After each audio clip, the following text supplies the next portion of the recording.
A special weather statement has been issued that indicates Wednesday and into the weekend it will be hot with thunderstorms possible.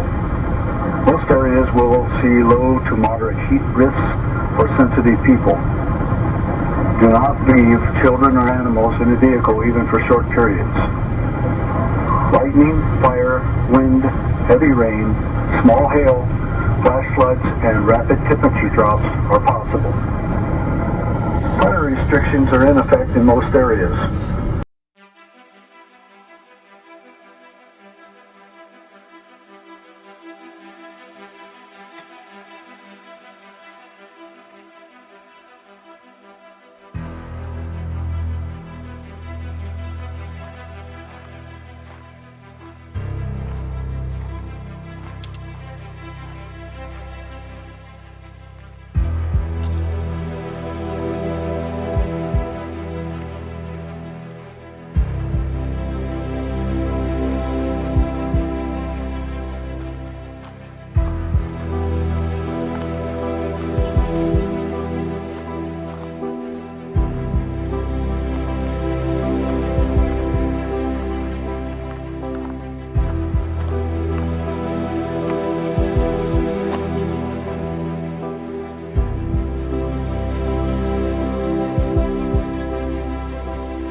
Day one, we've accomplished the beginning of the Duck Lake Pass, and now we're at approximately 11,000 feet in elevation. I'm taking a break.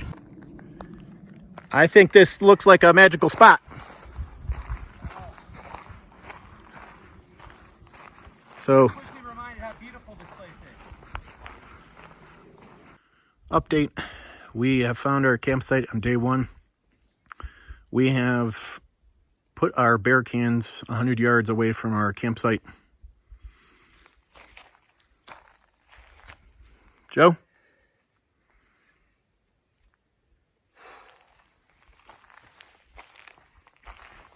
What's happened today? And what do we have to face? Maybe start with elevation. We're a little fatigued. We finished a little early. We accomplished what we needed to, but I did run into two people that said our journey ahead is very challenging, and they look scared. Day two has begun. We are off. This is a big day. It's 8 a.m. We have to do approximately 18 miles today over some mountains, and there's a lot of water though, so we're happy about that. Here we come, mountains.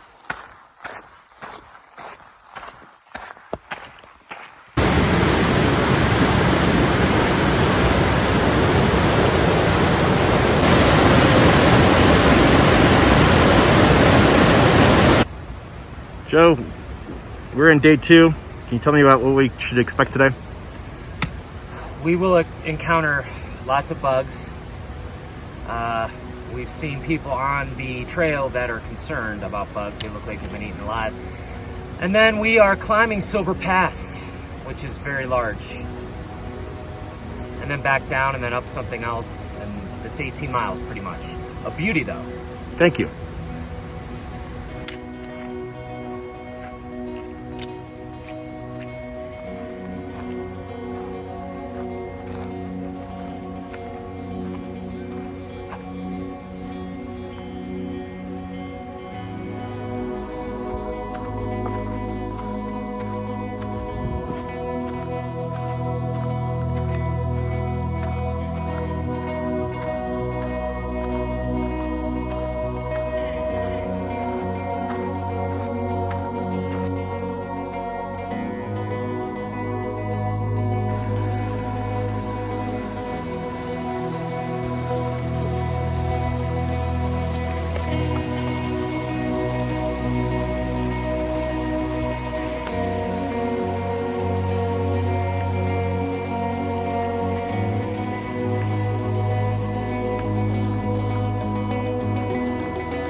only got a little on my foot right there. Currently, we had to take our shoes off because we have to forge this river, and there's no way of hopping over those rocks. Joe. Pardon me, Joe. We might potentially have an obstacle. Well, we just got over one, which is Silver Pass. We're here, it's about 1 o'clock, and we got about 8 miles to go, but if you look that way, we're headed into the eye of the storm, friends. We're headed into the eye of the storm. Yeah. All right, a rainstorm is coming. Oh, there goes my umbrella. Whoa.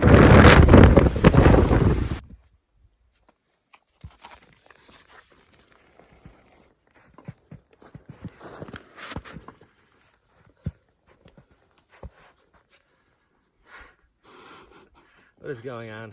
I don't know.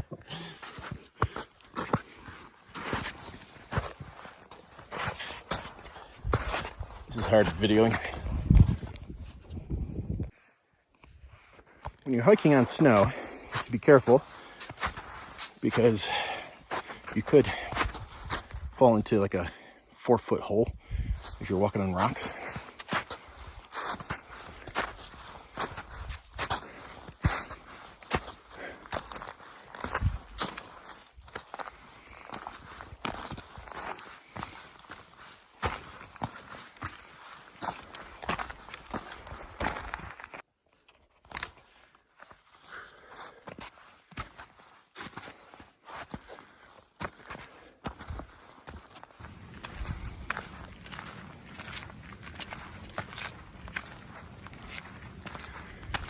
Still day 3.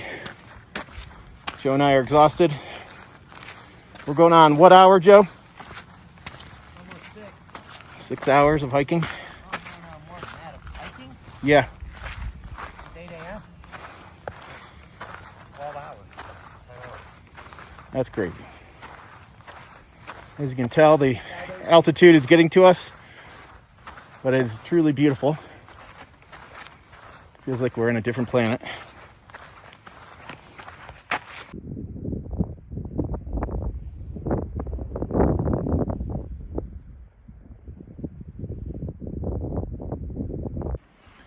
End of day 3. It was difficult. However, this is our campsite. We swam in this beautiful lake. What's interesting is that there's snow right next to it. Reason being that we are 11,000 feet right now.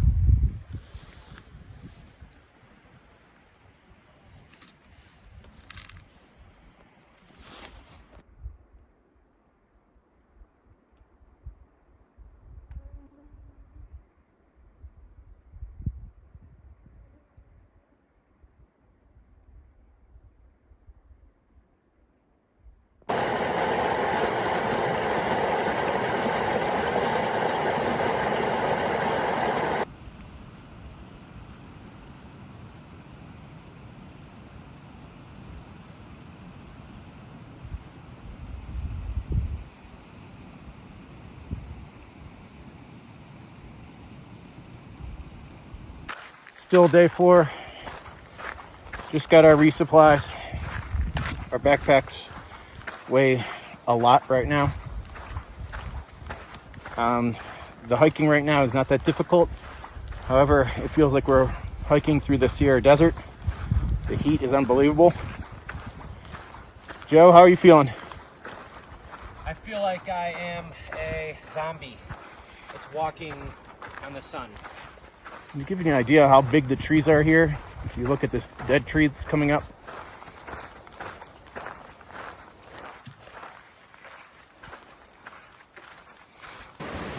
All right, the terrain has changed. We've gone from the Sierra Desert to the rock path. The heat is still here though.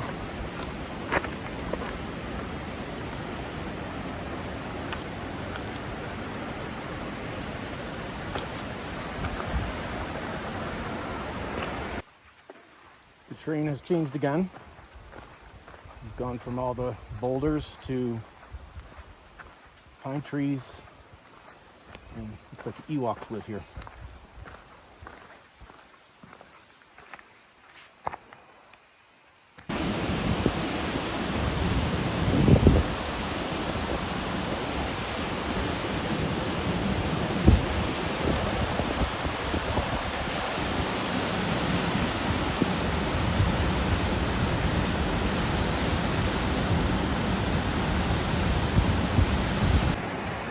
Joe, why is this important?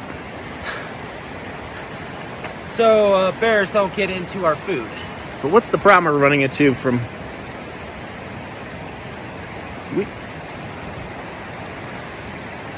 Can't fit everything in here.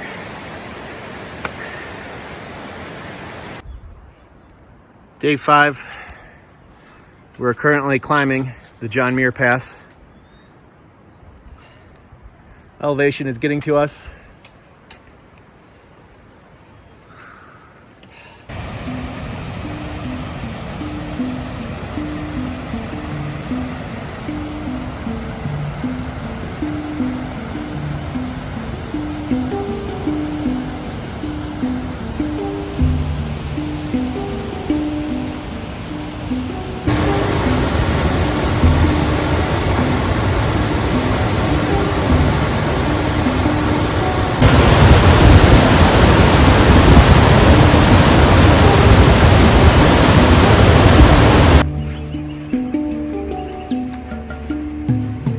This is how crystal clear the water is.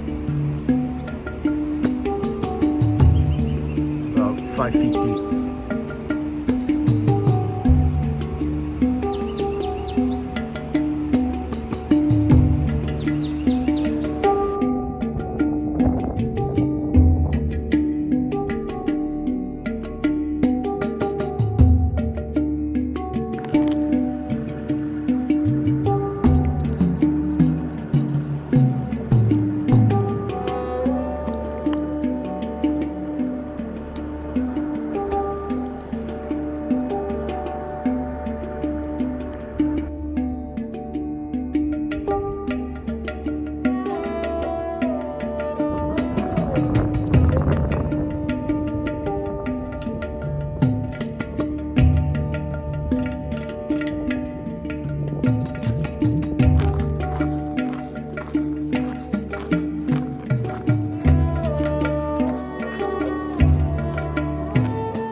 Joe, what are we about to do? That is Muir Pass. It is the tallest pass in all of the JMT, and it should be. This man helped create this. Well, he preserved this. We're very, very fortunate for John. Thank you, John. All right, the John Muir Pass is taking us a little longer than we anticipated. People have told us that there's a lot of snow on top, and the descent, there's lots of snow, so it makes it slow moving on the descent. We're above 11,000 feet right now. The landscape is absolutely beautiful.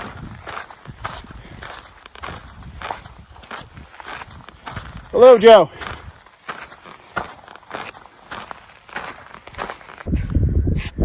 All right, I'm exhausted.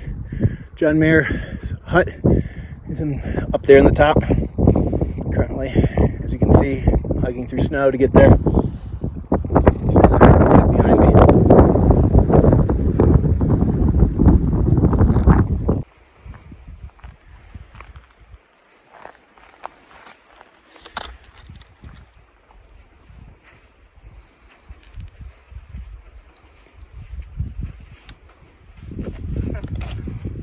This is an interesting journey.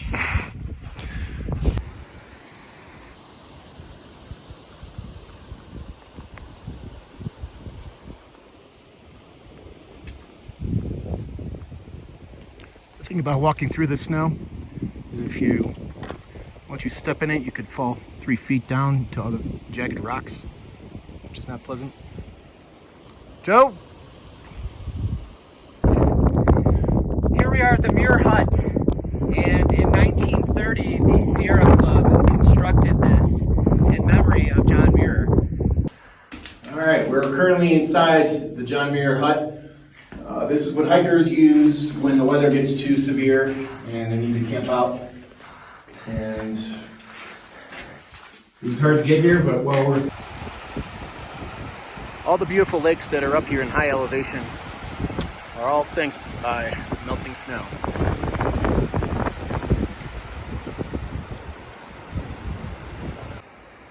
All right, it is the end of day 5. We've gone 18 miles approximately over John Muir. We are beat up, exhausted. Right, Joe? What happened? Aren't we beat up from this day? It's a good day. We're here. And this is our campsite.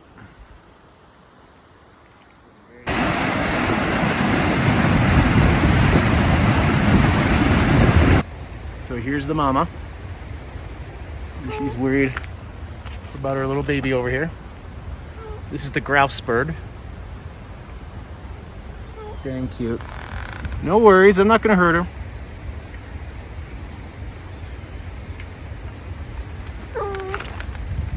No worries.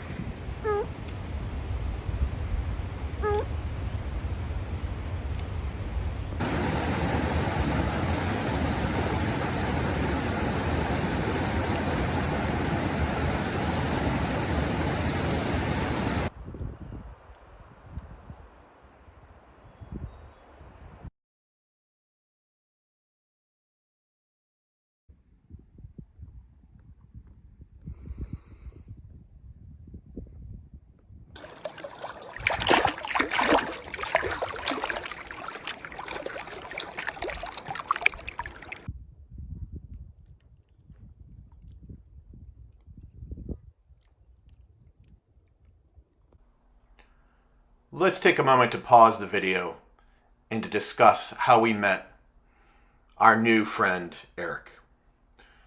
Eric was hiking along the John Muir Trail, just like we were when we found him. He is a self-made man, a man that has, in his prior hiking experiences, hiked the Southern Sierra High Route, which is an alternative route to the John Muir Trail. You need to have a compass, a map, and a willingness to go through adversity to complete this high-level hiking trail. Joe and I quickly realized he would be an asset to us and welcomed him onto our team like he was family. Boy, was he a great fit. Great personality, hard worker. I can't say enough about Eric. It was a pleasure hiking with you, Eric. And I consider you now a lifelong friend after what we have experienced together. Thank you for your friendship, dedication, and discipline. You are a true warrior and hiker. Thank you for being such an awesome man. Thank you. Eric is going off-roading. He's going to meet up with us later. Good luck, Eric. Joe, how do you feel? We just went over our last pass. I feel great. I feel great. Not only that this was a walk in the park, as a great mentor of mine, Phil, said once. But yeah, it was great. Forester Pass. Last pass.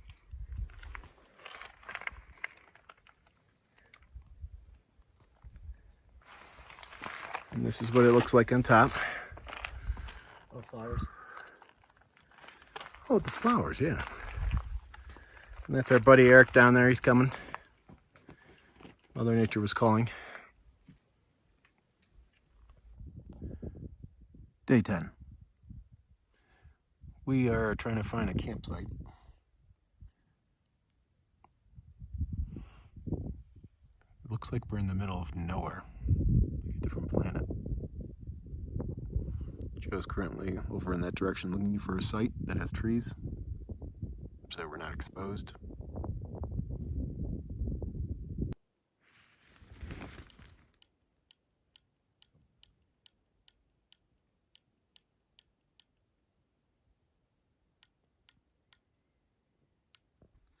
Happy 4th of July, Eric. To you too, Mitch.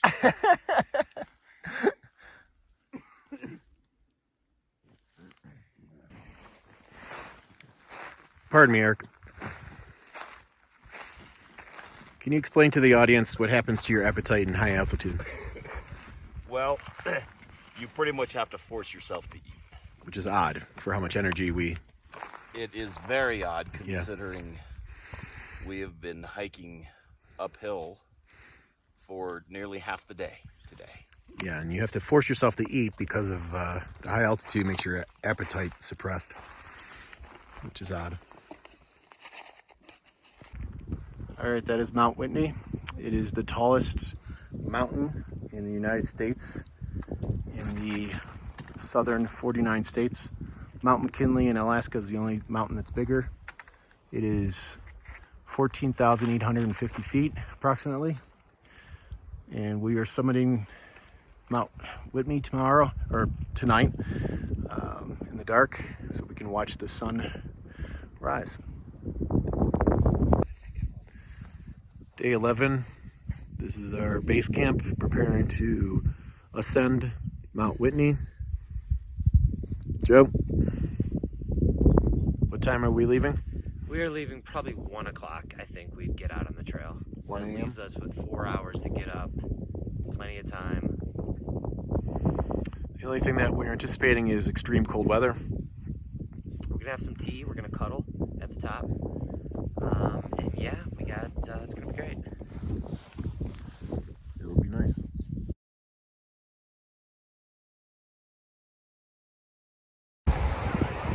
Yeah, this is exactly where I shine. 15 miles in, we got a pass to go up. It's hot as hell. Let's go. This is where I shine.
What is going on?